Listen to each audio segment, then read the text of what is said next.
really like to work, but I truly want to put my faith in my family first. And so it just felt like to me that I couldn't do that very well, working the corporate job, kind of building someone else's dream, because I just didn't have the control. I didn't have the freedom, flexibility. Hello, everyone, and welcome to the Moeller Real Estate and Business Podcast. I'm your host, Phil Moeller, and on this podcast, we will be interviewing guests that have made their mark in real estate, in business, and in other areas of life. Listening to podcasts myself has helped me in so many different ways and continues to do so. If you're a real estate investor or an entrepreneur or aspiring to be either, or just someone that wants to learn, you've come to the right place. An easy way to have an impact is to share this episode with friends or family, provide a review, or just spread the word. We greatly appreciate it, and now let's get to the show.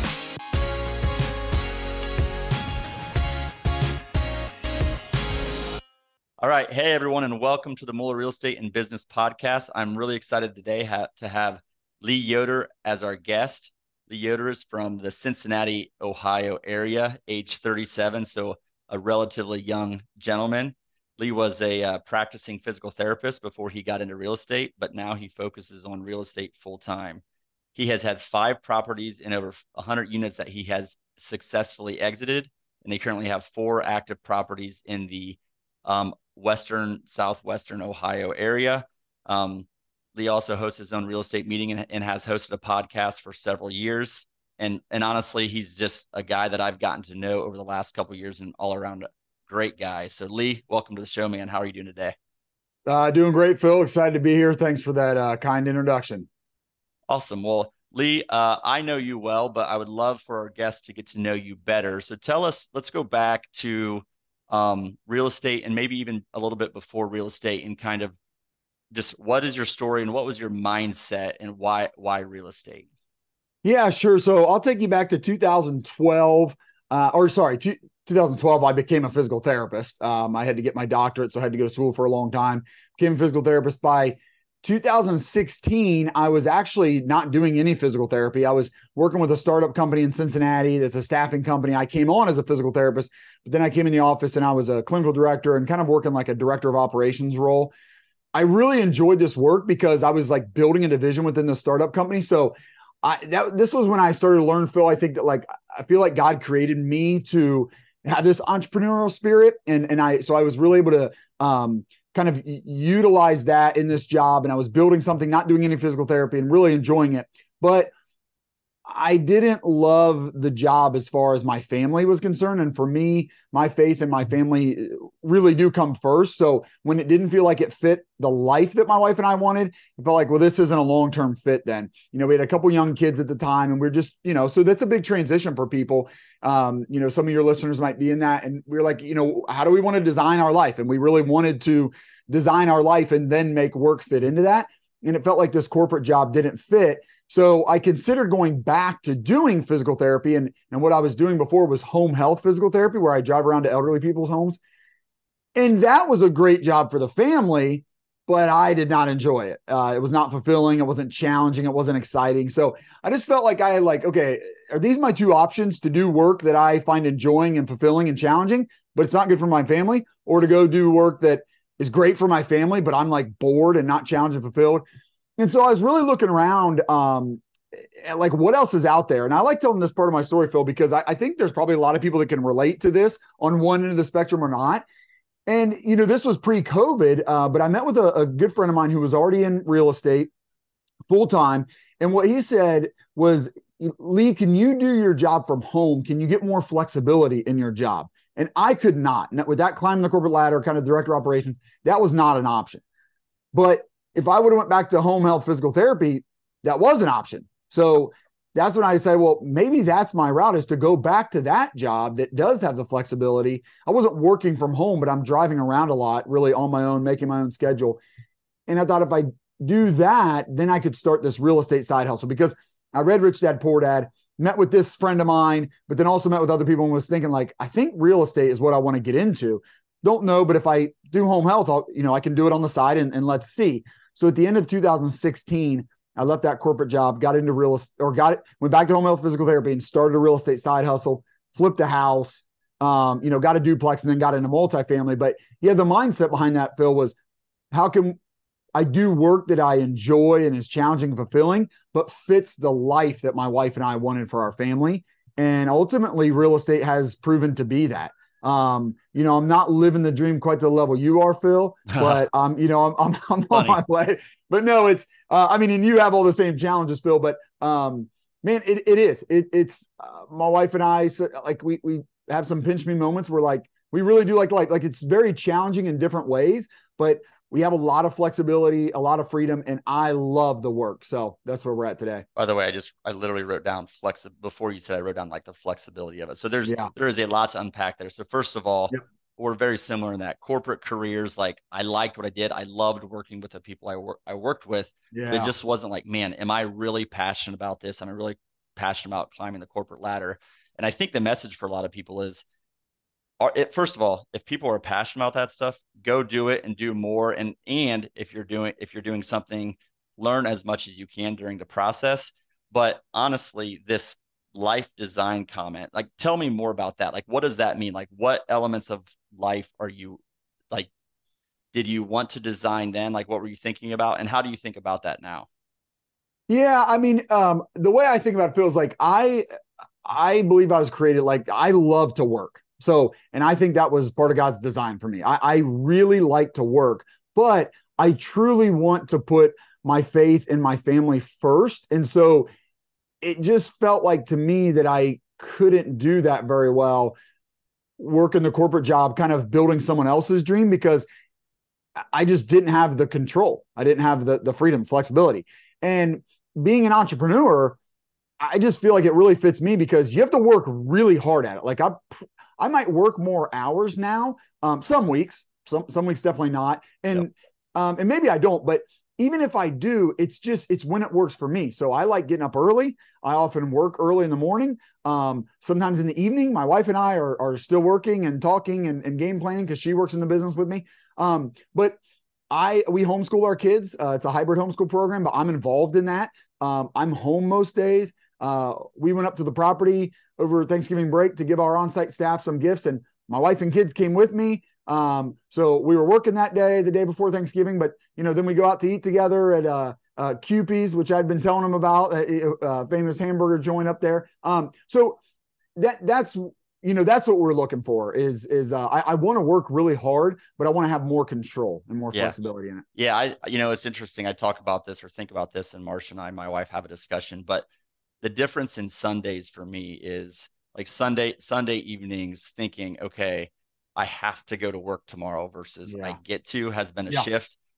I work a lot, probably the same, maybe more than I used to. However, I love doing it. I love going in. I love just, what's the week going to bring, deals, whatever it might be. So I can resonate with that a lot. The other thing I think is I suspect your director of operations role. So you're kind of the director of operations for your real estate acquisitions, real estate property management. I imagine what you learned then has had a big impact on what you're doing now. Is that the case? Oh, for sure. Absolutely. Yeah. I learned so much there. I learned sales. I'm still doing sales today. I'm selling people on investing in real estate. I'm selling to brokers, selling to the sellers, all this kind of stuff. But yeah, sales and like building a team. And yeah, some of the operations type stuff I learned, and I just learned so much about myself there, Phil. I learned like what I enjoy doing, what I'm good at doing. And yeah, that's absolutely carried over to what I'm doing today. That's awesome. And it's interesting because the entrepreneurial journey, right, is like, hey, well, what do you do as an entrepreneur? Try to explain that. Well, okay, I do sales. Yeah, I do marketing. I do operations. I do finance.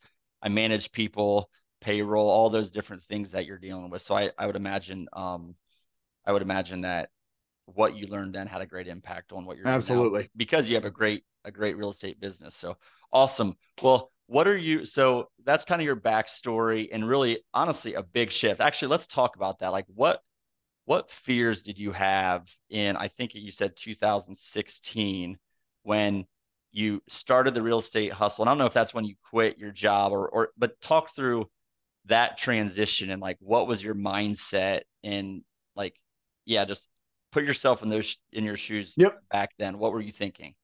Yeah. So I didn't quit totally. Like I went from like climbing the corporate ladder, that type of job, to home health physical therapy at the end of 2016. So I did take like a 30% pay cut.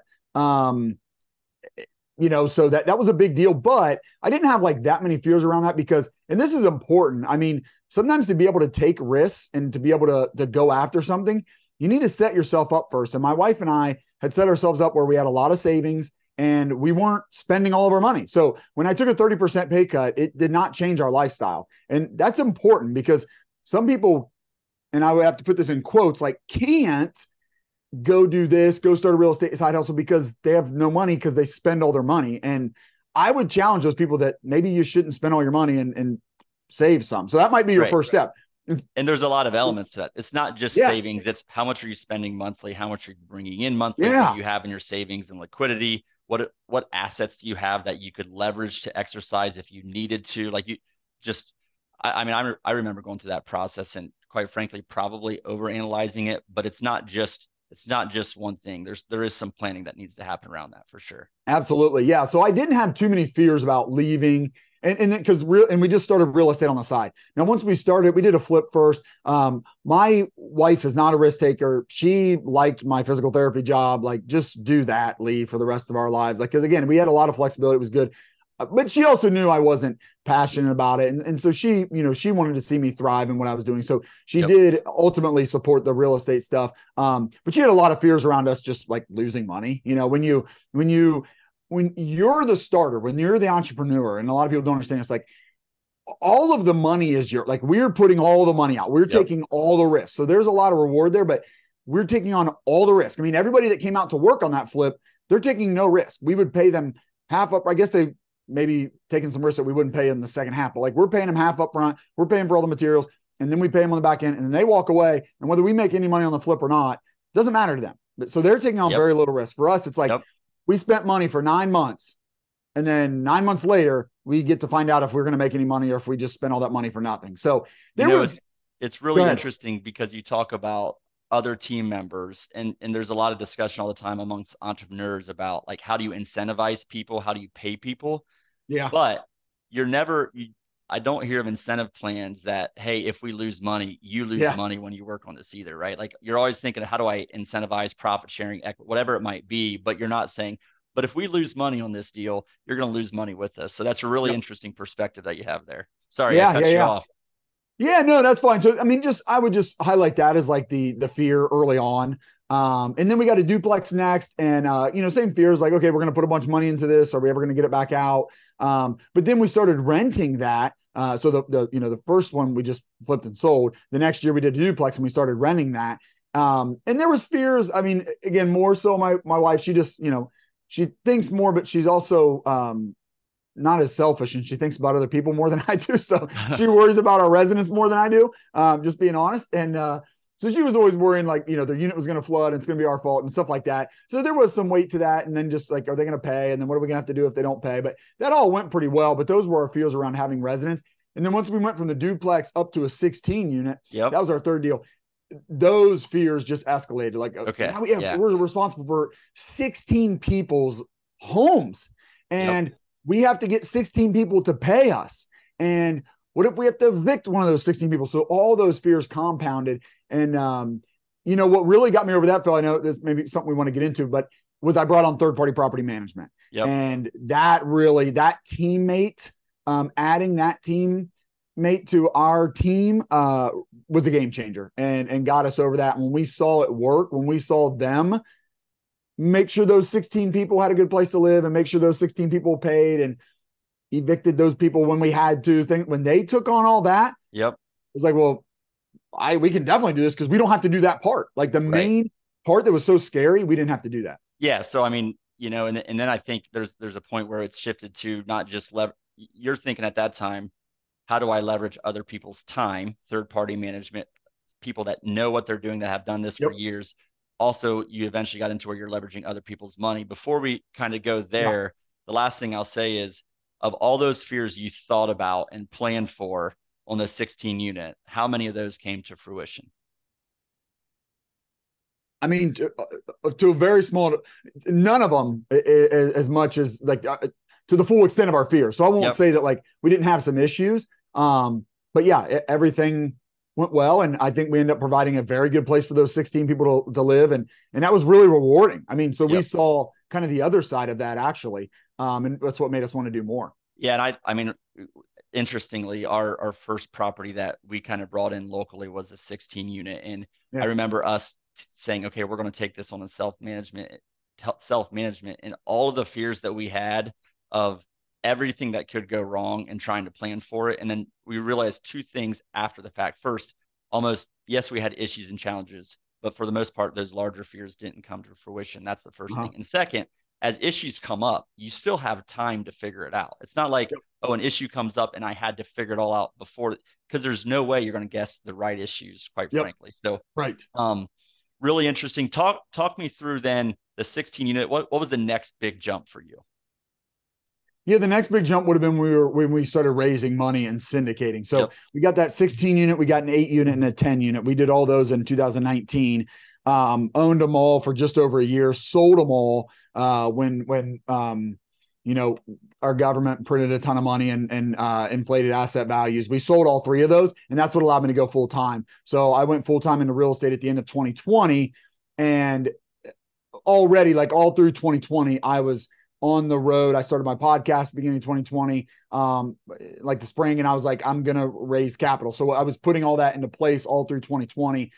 And we did our first syndication in 2021, a 45 unit. So just kind of, took that next step in size.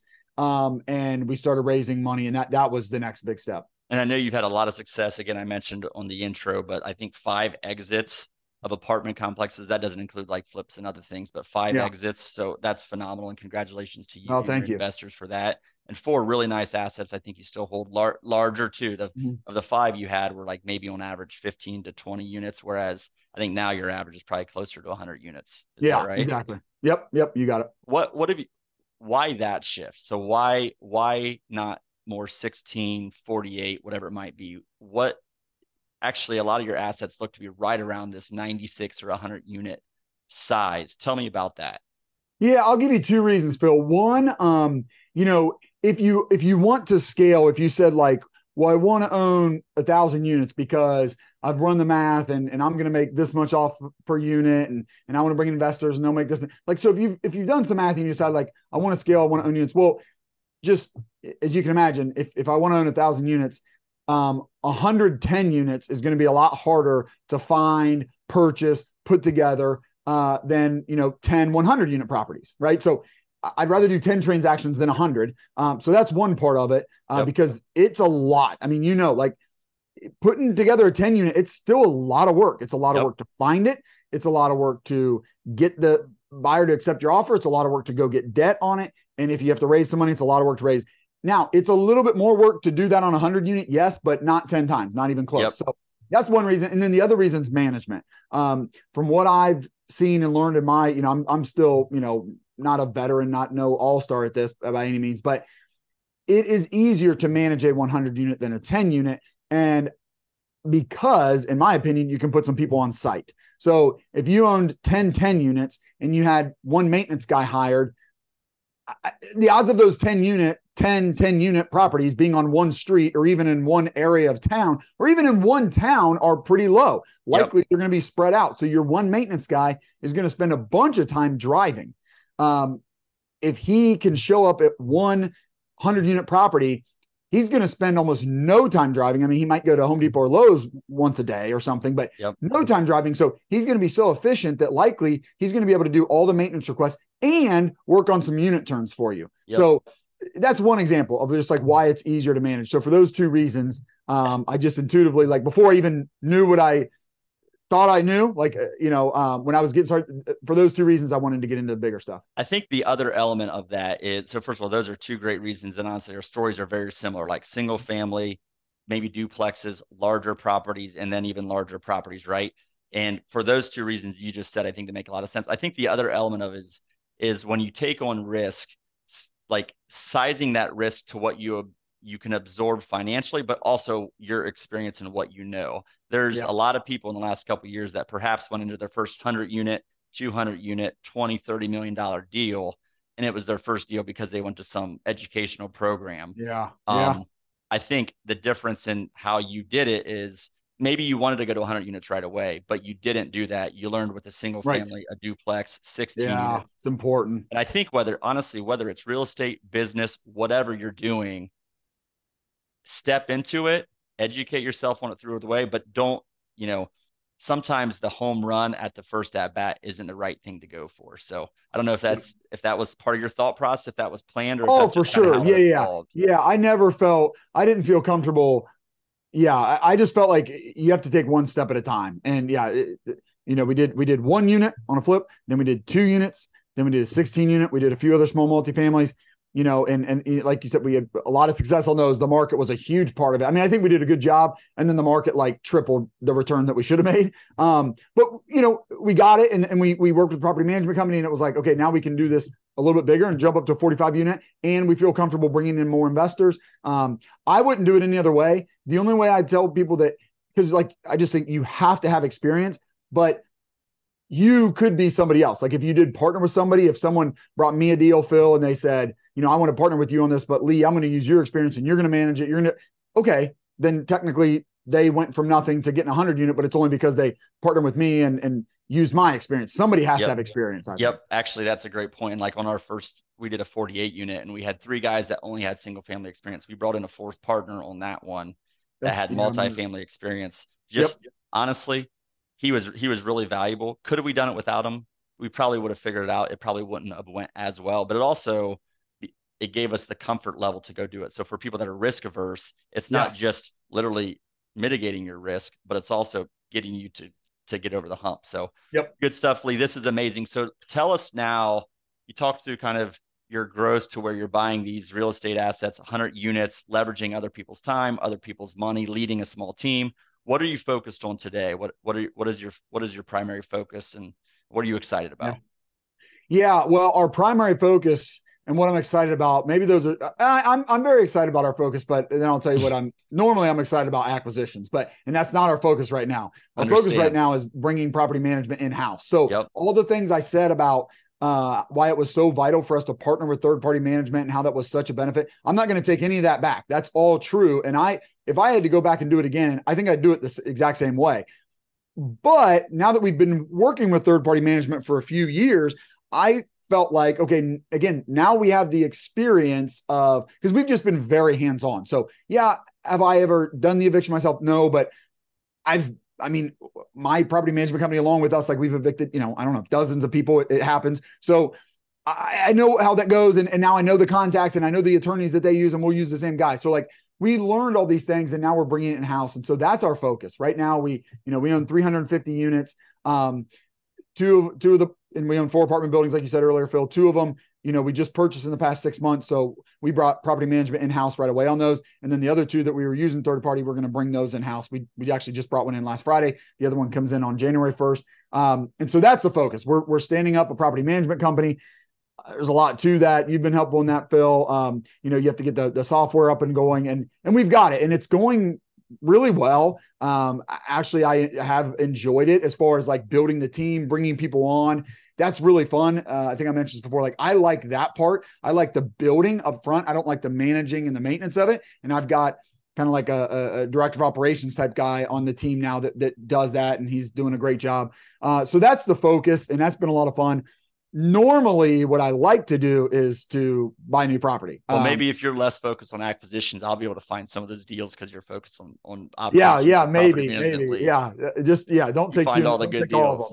But no, absolutely. So I'm hopeful. I mean, it's a really tough time to buy, as you know. I'm sure your listeners know. I mean, whether you're looking for a single family home to live in, or a 100-unit apartment building, it's a really tough time to buy right now. I think the other lesson there is that so many people think in, again, real estate business, whatever, like if I'm in the right deal, it'll go great. Or if I'm in the right business, it'll just go great. Or if I'm in the right market, it'll just go great. And those things all help. But at the end of the day, operations are so critical. And I think what you're doing is, first of all, you've learned so much from the property management company that you've worked with, not because you've worked with them so closely, and you're not, I don't think you were micromanaging, but you just had your foot on the pulse. You have your money, other people's money, invest in this. You're going to make sure it goes well. Because Yep. of all that, you gain so much experience in property management as the asset manager Right. that sets you up to learn to be successful now that you have it in house. So I just think, I agree. people think about deals, is it a good deal? There are good deals and bad deals, good markets and bad markets. Absolutely. But at the end of the day, operating a property like well is going to determine what makes a deal ultimately good or not. It's going to be how you Absolutely. run it and how you execute. So again, it all kind of, it's interesting, your story, like director of operations, like just knowing how to execute, how to lead people, how to kind of create systems and structure, the property management background and experience, all leading up to, okay, now you have your own property management team and you're going to be phenomenal at executing. You already are. So just really interesting how all these dots have connected over the course of time. Thank you. Yeah, I hope you're right about that, Phil. I hope.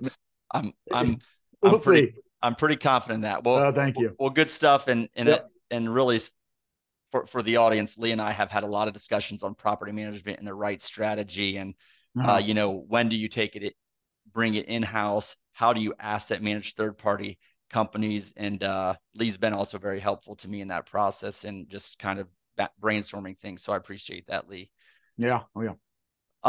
Well, let me shift next to a little segment. I'm gonna call this the success factors segment. So, why did you talked about why you started, right? Family, flexibility, passion. Those are some of the words that I heard as you Hmm. talked through your story. And by the way, I think a lot of people, what I think they're thinking about those things, they just don't know how to get there. So we'll get into that too. Yeah.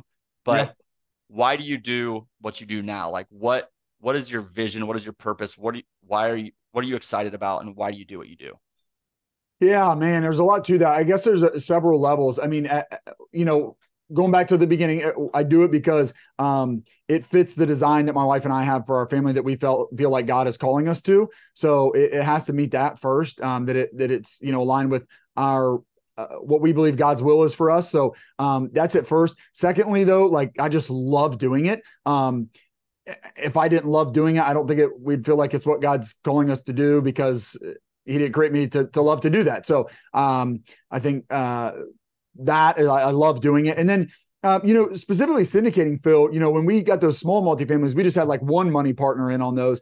And Okay. we made a bunch of money. They made a bunch of money. And that was really fun. And I wanted to do that with more people. So that's why we like syndicating. My wife spends a lot of time interacting with our residents, trying to make them feel like part of the team. And it's just really fun having the calls with them and doing things like bringing more people along for the ride. I think everybody should be invested in real estate personally. You shouldn't all do it actively, but Yep. most people should just do it passively. But yeah, I love that part of it too. That's a big reason why we do what we do. Let me take Yeah, a 1 minute sidetrack just to make sure everyone understands that. So everyone should invest in real estate, but not everyone should invest in it actively.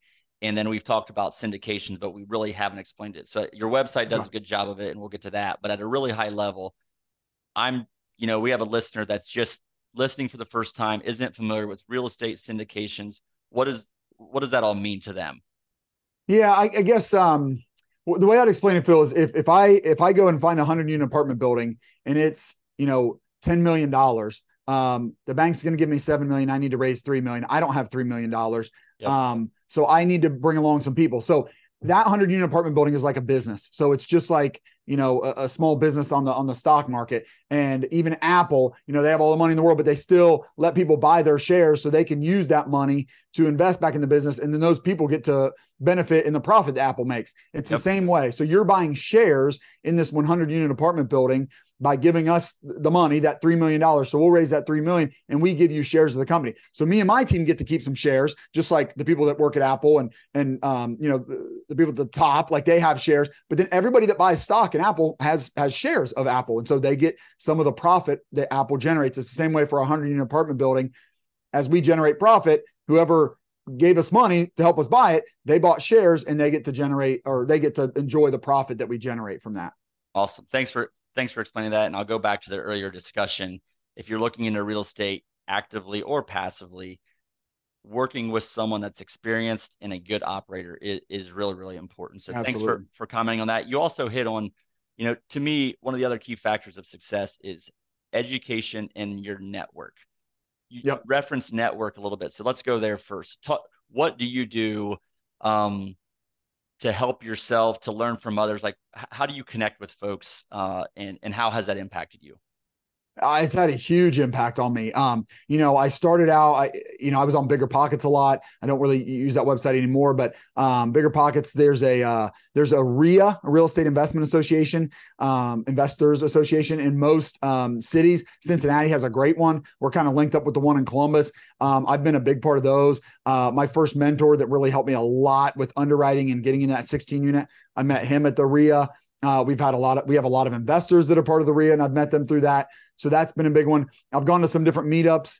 Phil, I know you have a good meetup. I started one down in Cincinnati. That's a great networking thing for us now. So I do, just a lot. I'll see people on LinkedIn and we'll end up connecting. And I mean, it's Zoom is great. Like you can just, I think that Yep. you and I feel like we saw each other through LinkedIn. And it's like, man, we're so close. We're kind of doing the same thing. Let's do a Zoom call. Yep. Because we're 2 hours apart, or maybe more. Like it'd be a lot for us to drive and have lunch, which we enjoy doing that too. But like, let's just jump on a Zoom call. So there's so many different ways to do it. It's really important to do. It's been huge for me. It's, people talk about like collapsing timelines where it may take me, years to be able to buy an apartment building. But if I can connect with the right people and learn from them or partner with them, I might be able to do it in 1 year. And that's what's So interesting. I mean, you mentioned just networking. You mentioned meeting with people on Zoom. You mentioned real estate meetups. You mentioned a mentor or mentors. Like, there's so many ways to accelerate this. Again, whatever you're yes, doing, real estate, business, whatever it might be, don't do this on your own. Like, to me, no, yeah. define what you want, find people that have done it. Like, that is, you can just accelerate your path so much by doing that. So the other element of it that I think is important to accelerating is education. How do you educate yourself, Lee? I read a lot of books, and when I say read, I mean listen. I always like to be multitasking, so I'm listening to books while I'm working out or running or something or driving. But yeah, a lot of real estate books, and then I do a ton of like macroeconomics. I love that stuff. Just where's the economy going? Where are interest rates going? And why does that matter for real estate? All that kind of stuff. I love that. So a lot of audio books, and then a lot of podcasts. What's your Yeah, favorite? What's your favorite? What podcast are you listening to right now, on a regular basis? And then your favorite kind of recent book that you've read? Yeah, sure. A podcast. It's kind of newer, Phil. I don't know if you've heard of it, but it's actually called Drunk Real Estate. So maybe not a great title. The guys are drinking while they're doing it. And they talk about the beginning, but they're not drunk. I need to take that note. That sounds like a good idea. I don't know if 10 a.m. in the morning is a good idea for them or Yeah, not, right, but right, right. anyway. But Jay Scott is a guy that's really well known Yep. through Bigger Pockets. It's four guys. It's him and like three of his buddies. And they're all just really sharp. So check that one out. Jay Scott and the other guys too, they're big on the economy. When I'm talking about real estate, to me, like, you can't time the market, but you need to know what's going on in the market. Like if you had any idea that interest rates might skyrocket, you would have done a lot of things differently 2 years ago. Yep. And Yep. you wouldn't be losing your property like a lot of people are. So Yep. that stuff's so important.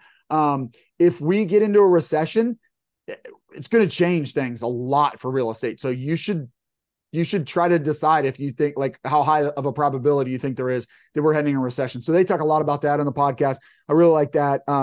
Recently I read Good to Great is one I read, Phil. Like I've been trying to really focus this year on being a CEO and being a leader of people instead of just like, hey, how do I buy good apartment buildings? I think I've figured that out. I still have so much to learn, but what I've not done yet is to be a CEO because it's just kind of been me and my partner, like buying apartment buildings and then partnering with a property management company and being asset managers. Now we're hiring people. Yep. And so I'm now a truly CEO. So most of the books I've been trying to read this year are all about business, Good to Great.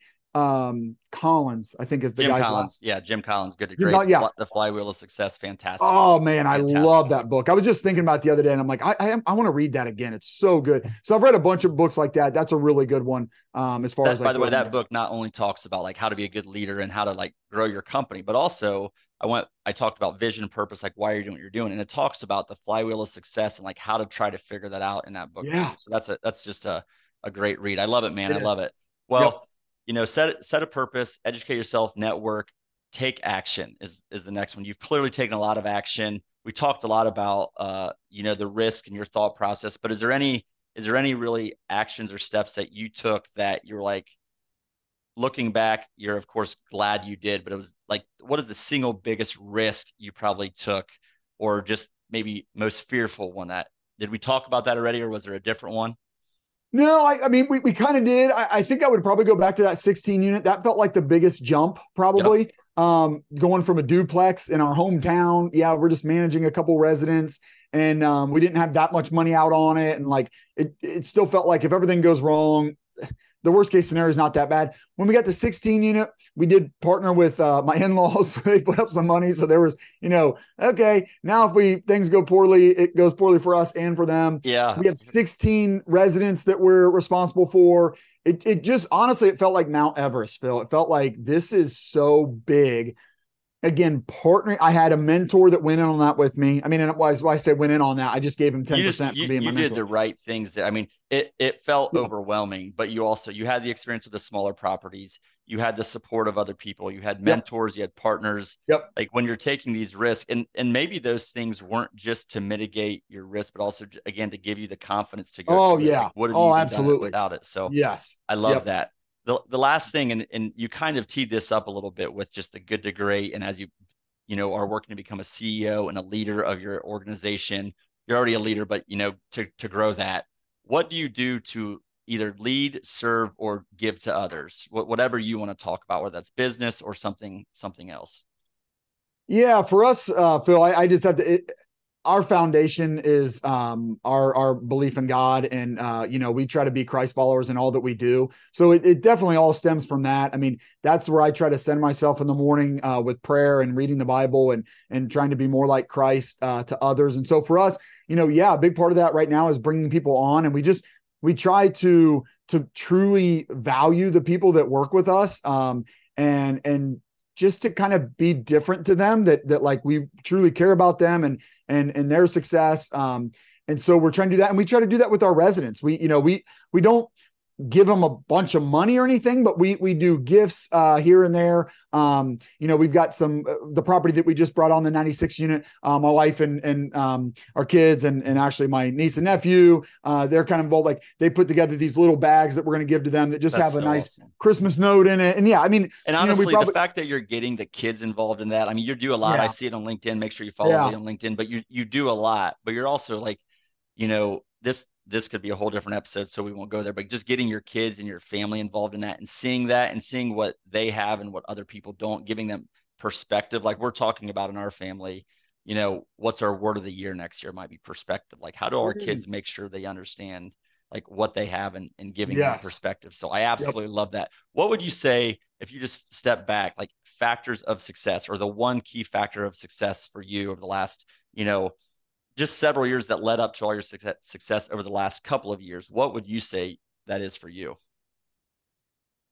Man, it is. I think when you're building a business and then syndicating apartments definitely go like this, but it's a couple different ways to say it, but like just having grit and consistency. It's such a long game. And that's so hard. Like it doesn't really fit my personality. I struggle with it. I think humans naturally just struggle with it. But if you can, have a big dream, it's going to take a long time to get there, and you're going to work a lot and feel like you're making no progress. You're building momentum. A book for that is The Compound Effect. So Oh like the yeah. idea of compound interest, all that, like I think that's so key. And a lot of people can't get over that. Like you could work for a year and still have 0 units. Right. And that could Especially in feel the like, last couple of years when the market's been such a challenge. So I yeah, agree. we went 12 months without purchasing anything. Now Yeah. we already owned some stuff. So we had stuff to do. So it wasn't as discouraging, but I was really frustrated. It's really hard for me. But I just like if someone was getting started, Phil, and maybe they got a couple and they're like, all right, I'm going to go syndicate. Like, Lee and Phil, I'm going to buy some bigger stuff for the next year. Maybe you don't buy anything. And it could feel like I've made 0 progress because I went, Yep. I've already got 20 units and I still have 20 units. That is not true at all. You're building up so much momentum and you're doing all the things. If you're doing all the things that it takes to buy a 100 unit property in 12 months, you still have 20 units, but 3 days later, you may have a 100 unit property under contract. So did you buy that 100 unit on that day? No, you bought it over the whole year. All those things you did over that year is what you got you to the 100 unit. It's so hard for people to understand, myself included. It's so hard to stick with it, but that's what it takes. I mean, if you study billionaires, they figured out what their thing was and they stuck with it for 30 years, 40 years, and they risked a lot and they worked for a long time with like no results. It felt like no results, but then it takes off and then it starts compounding on itself. And then you can't believe the progress that you make and the strides that you make, but it's all because you stuck with it for a really long time. A lot of amazing things there, Lee. And I thought you were just an overnight success. So that's all new information to me. You've been working on it so long. Amazing. That is a great place to stop, Lee. Before we do that, tell our listeners a little bit more about your company, what you're doing, how they can find out more about you. Yeah, thanks for that, Phil. You mentioned LinkedIn. I try to be pretty active on LinkedIn. I'm on Facebook as well. I just like LinkedIn better. But our website is threefoldrei.com. So that's THREE as in the number 3 FOLD. And then REI is in realestateinvesting.com. So we've got like a free ebook there that I like. We've got, some educational videos and just some more about our company. But yeah, what we're trying to do, Phil, is just find really great investment opportunities in multifamily properties. And we buy big properties that we can't buy ourselves and frankly kind of don't want to. We like to bring in others and do it with them. So that's, if you check out our website, you can learn more about doing that with us. Awesome. So many good nuggets throughout the discussion, Lee. I want to talk more about like kids and property management and finding deals in the market. We could go on for hours, but we're not going to do that until the next time. There we go. I really appreciate it. This has been amazing. Lee Yoder, thanks so much for coming on. Until next time, this is Phil Moeller with the Moeller Real Estate and Business Podcast signing off. Thank you for listening to the Moeller Real Estate and Business Podcast. We hope you found today's episode helpful. If you know current or aspiring investors or entrepreneurs or anyone that would benefit from today's episode, we appreciate you sharing it with them, or better yet, providing us a 5-star review. To learn more about Moeller Real Estate, visit our website at www.moellerre.com. You can also sign up for our newsletter or local events via our website. In closing, I encourage you to be purposeful in all areas of life, educate yourself, network with others that have been successful, take action, and lead. Thank you.